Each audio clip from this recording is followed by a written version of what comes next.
Today on Community Cooking, we have guest chef Amine Ernst with us, making a banana polenta served along with a coconut-crusted Dover sole with passion fruit and coconut sauce. We are cooking with some of the best chefs right here in our own community. So sit back, relax. We've got another awesome menu coming at you in under 30 minutes. This is your Community Cooking.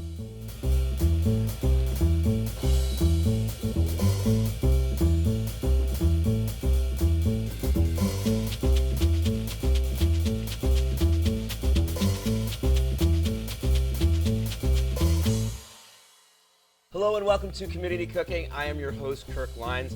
And in our kitchen today, my friend, guest chef, Amine Ernst. Hi. Hi, hello again. Good to see you. Good to see you again. We do this a little, quite a bit. But it's like friends getting together. It's a good thing. It's a good thing. Now, I'm really excited because as a lover of the Torrance Farmers Market, which you are, as am I, you've really hit it up this time.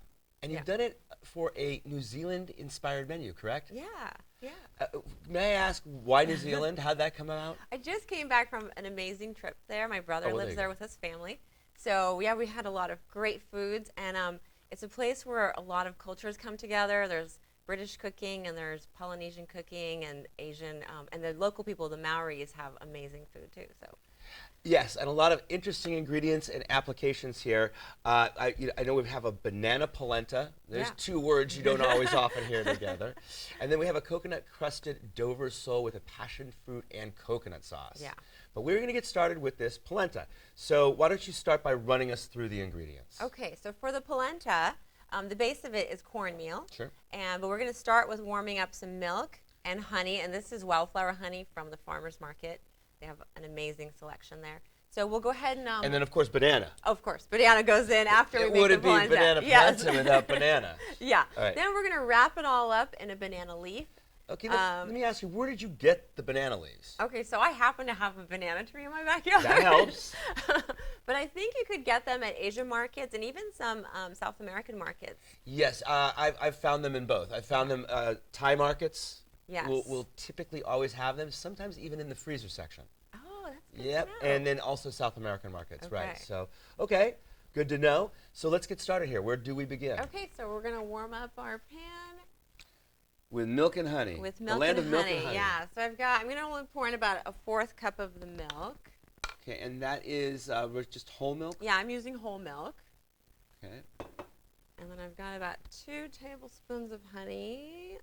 Let's see. So now this is sweet, but it really is a side dish that's served with savory items. Yeah, so correct? You'll see that the fish is, got a pretty savory crust, and then the sauce, the coconut passion fruit, is actually pretty tart. So this complements it really well.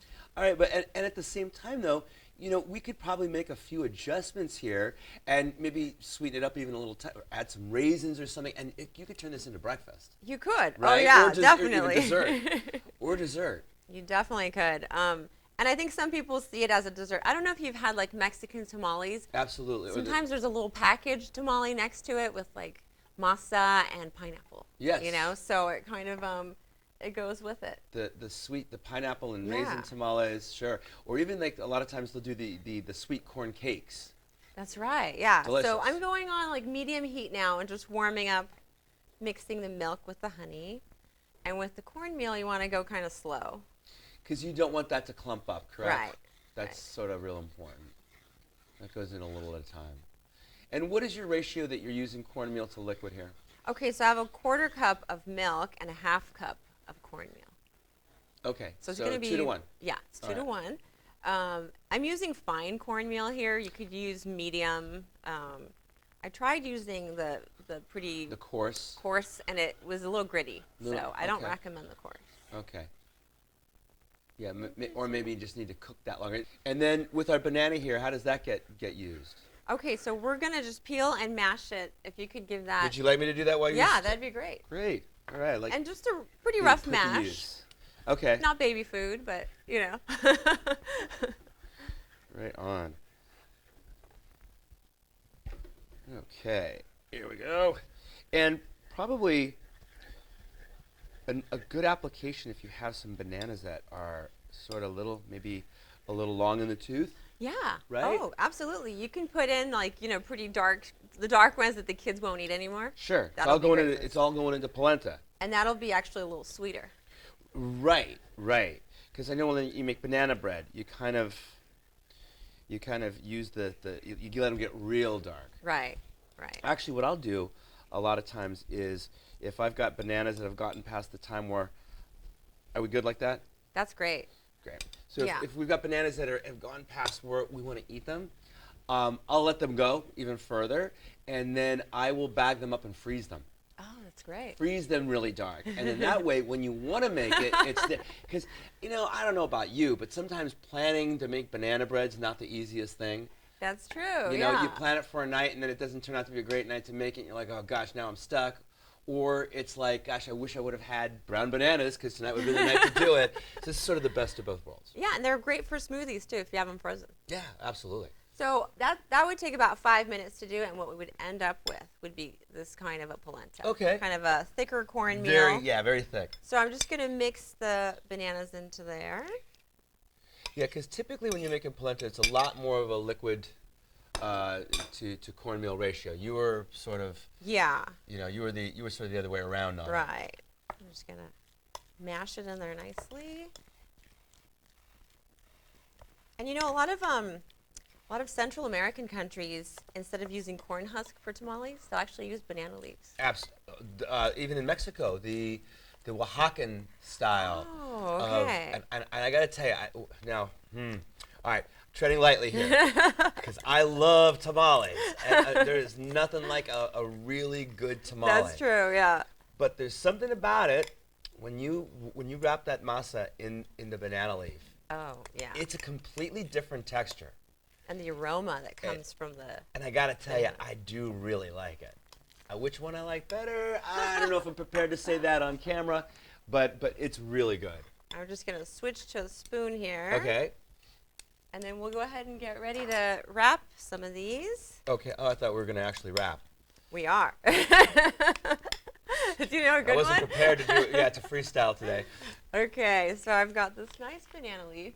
They're pretty pliable, but you still, you want to be a little careful with it. Some people actually heat it up a little bit before they use it. Just to make it a little bit. Go fresh. Yeah. It makes it just a little bit easier to handle sometimes. Yeah. Okay.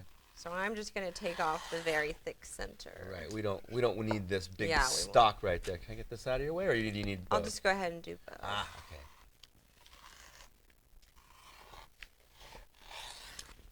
There we go.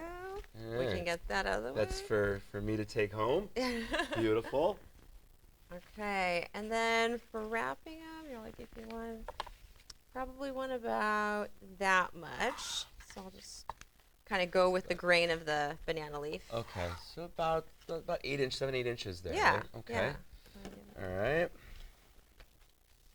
And the sure way to do it, to make sure you don't get any holes, is you can use 2 pieces, but Double up on it. well, I'm just going to use 1. All right. Good. And then we've got our toothpicks handy. All right. And these are just going to be little packages, so... Oh, look at that. Nice presentation, too. And really good to do for a party. Yeah, they're really cute. Let's see, about that much. Yeah, there's like a little... Okay, let's see here. Like that, right in the center? Yeah. Okay. All right, a little bit more there. Okay. Okay, and then you just kind of want to bring your corners together and bring the other corner up, sort of like wrapping a present. There's no like right way to do this. Yeah, exactly. Okay. Might have put a little bit more. That's than okay. But yeah, hey, that's look. actually yours is really nice. Thanks. Nice and well wrapped. I appreciate and then, the approval. I just put a few. I'd put like 2 through 2? there. Okay. It's kind of fun to do. Yeah, I think this is a nice little like pass hors d'oeuvre too. Yeah. You know. And then we're just gonna put them on the cookie sheet. Great. And we'll keep going with this. Okay. Yeah, and you know what? Kind of a fun little. You might even be able to, if they're the appropriate age, get kids involved with Oh, I this. think so. Yeah. Right? I mean, I could see my boys getting into this. Now, I couldn't guarantee the way they would turn out because a couple of them are pretty young, but well, actually all 3 of them are pretty young. So, my background is part Burmese, and in Burma they do like a dessert that's rice and coconut mixed in, and then you wrap it in a banana. Yes. And it is so delicious. I've actually had that, and that is quite delicious. Yeah, I think they make it in Filipino communities and Thai. Yes, exactly. Okay. And what do we preset our oven to cook these at? So we're preset at 350. Oops. That's okay. That's what you were talking about, them coming apart. Okay, no worries. Yeah, because even if they ooze out a little bit, they'll still be delicious. It's all right. Yeah, that really firms up in the oven, right? Yeah. Okay. We'll say that that's going to be okay. All right, mine didn't. My second one did not turn out as good as my first. We'll be honest about that. Yeah, so we're preset at 350, which later on we'll put these in along with the fish. They're only going to be in the oven for about 5 minutes. Great. Well, I'm just going to finish putting this together here, and we're going to set these aside. Yep. We'll get cleaned up a little bit, and when we come back, we're going to be making our coconut crusted Dover sole with the passion fruit and coconut sauce. Should be delicious, so don't go anywhere. We'll be back.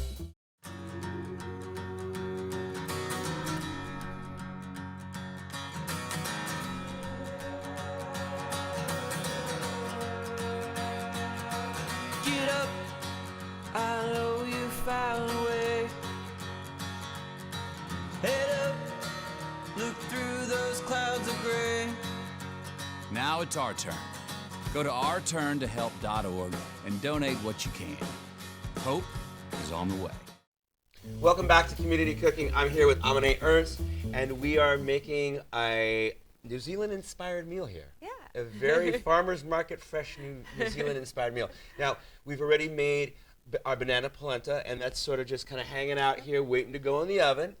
And now we're going to make our coconut-crusted Dover sole with the passion fruit, lime, and coconut sauce. Yes. All right, so let's go through the ingredients first. Okay, so I've got some Dover sole. It's just fillets. You could use snapper, or you could use any kind of flaky white fish. Right, now these are very thin, so these are going to cook much quicker than if you use something thicker. Right. That's the only thing that would change. Right. Okay. It might be easier to cook a thicker fish because, flipping it and stuff. Sure, sure. But yeah, New Zealand has a lot of fresh fish, so love it there. At the farmer's market, we have a fish vendor, so you can also get good fish there. Right, you got it. So we're going to put a little salt and pepper, and then let's talk and dredge it. Okay, so we got some oil for that fish? Yep, I'm using sunflower seed oil. All right, and salt and pepper. Salt and pepper. Flour. Correct. And then our crust, we have some things for the crust, correct? Yeah, so we have breadcrumbs, shredded coconut that's not sweetened. And that's important. Yes. Definitely get unsweetened, because if you get sweetened coconut, this is going to be fish dessert. Right. Yeah, that's gross. Okay. And then some melted butter is going to go in there, and some cilantro. And so after we cook the fish, we're just going to cook it quickly in a pan, put it in our baking dish, and then cover it with the crust. And then for our sauce, we have, again, from the farmer's market, really beautiful passion fruit. They don't look ugly, beautiful, actually. but when you cut it open, the aroma is just amazing. And and this is a raw sauce. So you just put the passion fruit, the coconut milk, and a little bit of lime. which is what we got here, and lime. Yeah. Yes. Great. All right, let's get started. Okay. So first I'll warm up the pan while we take care of the fish. Kind of want it on medium heat. Probably helps to use a nonstick or Teflon pan with us. Yeah, it's easier. Okay. I've used the other, but the flour kind of sticks a little bit. Right, right. Okay, so I'm just going to start with a little bit of flour in here. Just enough to coat the plate.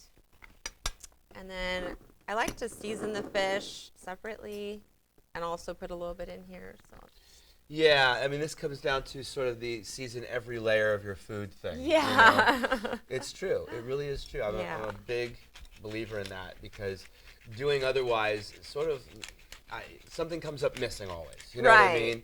Right. It's like that's when you start seeing people adding salt at the table. Right. You And haven't I've done your seen job. chefs get down here and actually make sure there's, a grain of salt on Sure. every piece. Sure. So then I'm just going to take it off of there. Well, you know what? I'm going to put oil in our pan Okay. so that it's ready to go. All right. Yeah, you want to probably get that nice and hot too, because the hotter you want your oil at least doing its thing, because if not, it's just going to sit there, and that's when You're it's right. going to stick to. Yes. So why don't we just season the back side of these too? Okay. Yeah, we got the time. Now, after you dredge your fish, do you let it sit for any period of time at home? I don't. I just go ahead and put it right in. Do you? Well, with chicken I do, for sure, because it's like sometimes letting it sit for 15, 20 minutes in the fridge after it's had the dredge on it will allow it to adhere to the chicken better. Oh, okay. I don't know. With fish, I find it gets a little mushy. That's true. The flour starts to get wet and it gets doughy. That's a good point. So. Good point. Yeah, more of a water content. Okay, I think we're almost there with that. We got it cranked up? Yeah, got it cranked up. There we go. The nice thing about using sunflower oil is it's a high heat oil. It's got, yes, a high smoke threshold. Yeah. So it doesn't want to burn. So you don't want to use olive oil for it. No. But, truth be told, though, it's such little frying in it, it probably wouldn't be bad. Olive oil just doesn't want to hold up to things like if you put it in a deep frying, we're deep frying all day. Oh, I see. Like at a restaurant or something like that. I think we're okay. Let's see. Sound? Yeah, sounds good. Yeah, that's the sound we want. All right, good to go. Yeah, those are super thin. Look at that. They are. So this is like such an easy weeknight meal. Right. And also easy to eat for people who are sort of maybe a little on the fence about fish, right? That's true. You give them something like a whiter fish like this, less oily. Yeah. It's very delicate flavor. Thin, delicate, right. And then you put all kinds of fun stuff on it like coconut and passion fruit and I think that's all we're going to fit in there. So. Okay. We'll let those go. We're only going to cook it for about a minute on each side. It's so thin. Right. Yeah. Oh, yeah. Exactly. Any more than that, it's good luck getting it out of the pan, right? Yeah. Yeah, I'll bring this over here. All right. Let's see. Good job. There we go. Very nice, Amine. I am impressed. All right. I don't want to jinx you, though. Yeah, you're going to jinx me now. I'm going to break this one. No, you're not. No, you're not. I got all the faith in the world in you. 3 for 3. Look at you. There we go. Yeah, I love Dover sole. It's really easy to work with. You can get it frozen. You can get it fresh. Yeah. It's pretty much around all year. Fresh. And it's a clean fish. It's not one that you have to watch out for that has a lot of sole is chemicals or anything. Sole's good. Yeah. Yeah. So I think that's about all we need to do. Okay. And then we'll go ahead and just put them in our baking dish here. So no, we don't need to grease the baking dish or anything? No. It's good to go. It's not going to stick. And look, even this one here is sort of split down the middle, but that's fine. That's sort of where it's supposed to split. Yeah. And with this dish, even if you break them up into pieces with the breadcrumbs on top, you won't be able to notice later. Like Julia Child. You're the only one who saw it, right? And you could do more batches, just put them next to each other. Okay, now you're going to get our coating on our breading. So let's mix that up in a bowl. Okay, here's a bowl. I think we're going to use this bowl. Okay, a little bit bigger. All right. Thank you. And we're going to take breadcrumbs. This is about 1/4 cup of breadcrumbs. Just regular old breadcrumbs. Yeah. Unsweetened coconut. And a couple tablespoons of unsweetened coconut. And then some cilantro. And then the cilantro. All right. So just give those a little mix. And then our butter. Yep. And we're going to use all of this? Yeah, about 2 tablespoons. Yeah, that's about right. Because this is what gives it the brown. Yeah. Delicious. There we go. Beautiful. It's like a little salad on top of your fish. A crunchy, coconutty, cilantro-y salad. Yeah, there we go. That looks great. Kind of gets that texture of sort of wet sand. Yeah. And I don't know, I like a lot on mine, but some people don't. Right? Well, this is not a very carb-heavy meal here. So no, it's not. Put on some breadcrumbs. Yeah. Don't feel guilty about breadcrumbs. Don't worry about me. There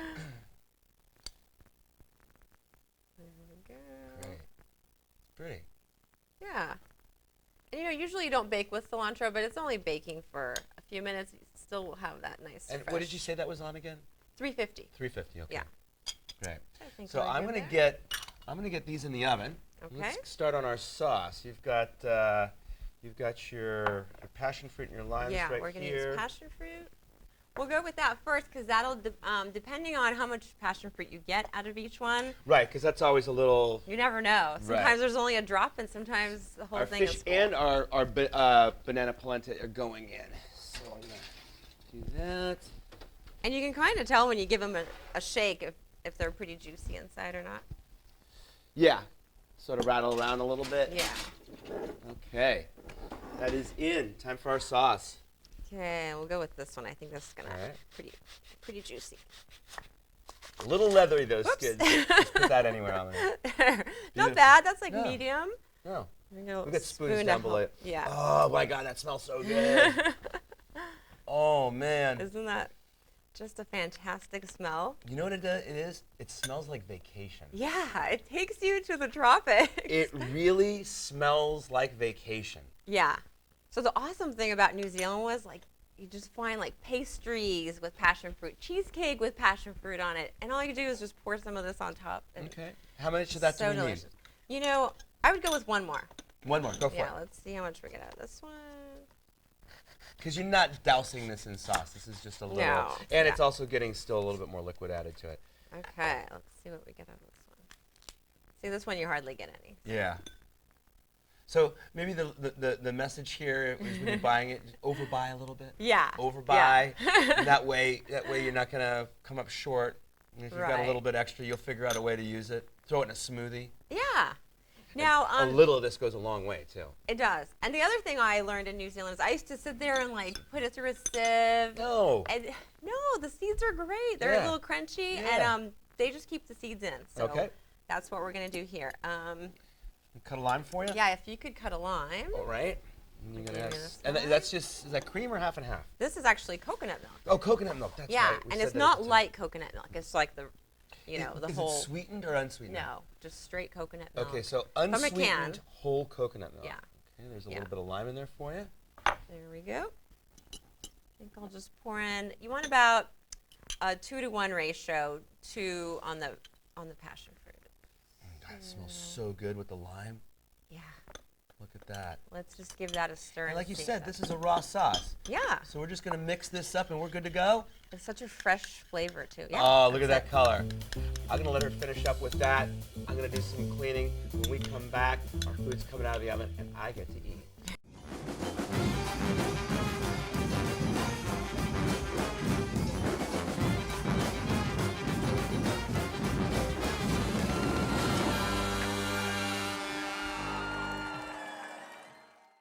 Welcome back. I am with Chef Amine Ernst, and we've pretty much completed our dinner here. Yeah. Everything's out of the oven. We've got our banana polenta packets. We've got our coconut crusted Dover sole and our delicious coconut and passion fruit sauce. So I guess we can start plating this Yeah, up. can I right? serve you a piece? Please, Okay. please. Yes. Are you kidding me? It looks so good. You got a nice color on the breadcrumbs there. Yeah, that was a nice. And kind you of can always broiled just, it. you can pop the broiler on if you need to, right? I can And then put we're one of gonna, these in, yeah. right? And we'll put the sauce over here. Oh, look at you, Miss Fancy. Well, yeah, you know what? There we go. You got this so nice and crispy. The last thing that we would want to do is like put the sauce on top Yeah. of it because that'll just sort of make that soggy. Now, before I take a bite here, talk a little bit more about the passion fruit.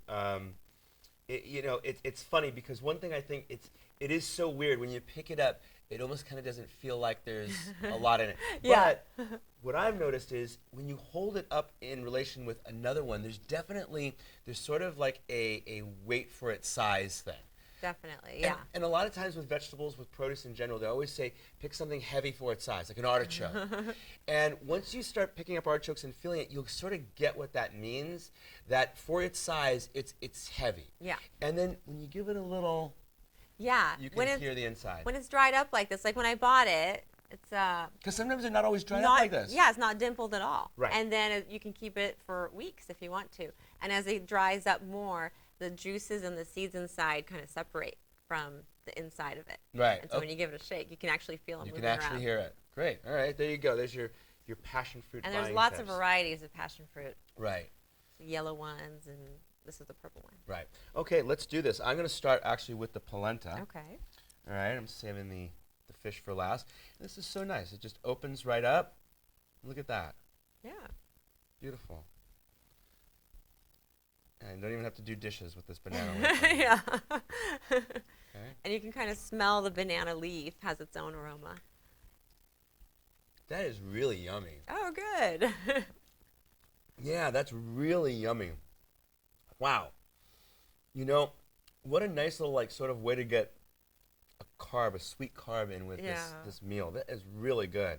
And when you have the passion fruit sauce, it's really tart. So that having the combination on your plate is okay. But you know, I don't find this too sweet. Okay. At all. I wouldn't sit there and go, that's too sweet to have. I get what's going on here. I get what's going on. All right, let's try a piece of this fish. And some of our delicious sauce that just, you know, for not having cooked a sauce, that really came up with like an awesome consistency, didn't it? Yeah. Look at that. It's like perfect. And with Dover sole, you probably want to have like 2 or 3 pieces for each of your guests. Oh, for sure. For sure. It's thin. It's a small, yeah. My kids can go through 2 or 3. That was a passion fruit. It's everything. That's really good. You know what? Let me tell you what I love about this. First of all, okay, if you're serving to people who are not fish lovers, this is the dish to make them. No one's going to walk away and say that tastes fishy. It's so mild. Yeah. And it's so thin, it's so delicate and easy eating. But here's the thing. The crunch from that coconut and the breadcrumbs, and you do get a little bit of the cilantro flavor. Oh, good. That crust is so good. Now, one more little thing I want to do here. I'm going to go one more bite. I want to bring it all together because you talked about how, yes, the sauce is tangy, but it worked with the coconut. Like that coconut has so much natural sweetness. And you know what I'm going to do? I'm going to take a little of this stuff right good here, idea. right? And I'm going to take the perfect bite. You know what? Because I can. All right, here we go.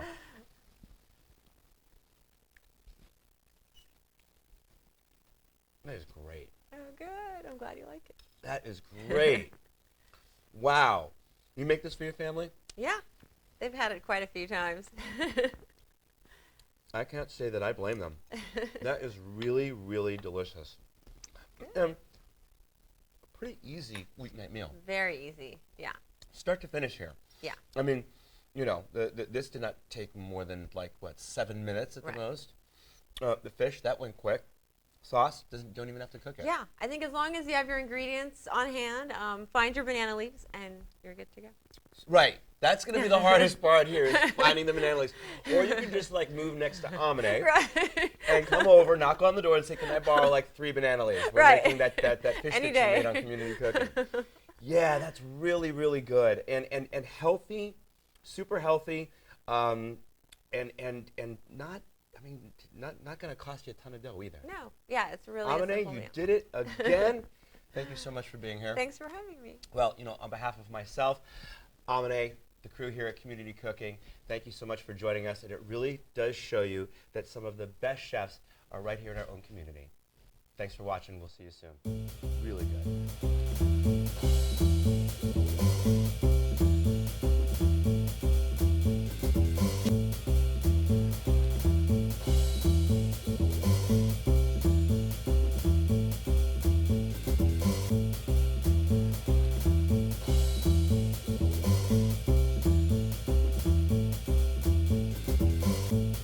If you'd like a copy of the recipes seen on this show, send us a self-addressed stamped envelope to the Office of Cable and Community Relations. That's 3350 Civic Center Drive, Suite 200 in Torrance, California, 90503. Be sure to note the show number displayed on the screen. And don't forget you can find all the fresh ingredients used on today's show at the Farmers Market. Visit the one here in Torrance at Wilson Park.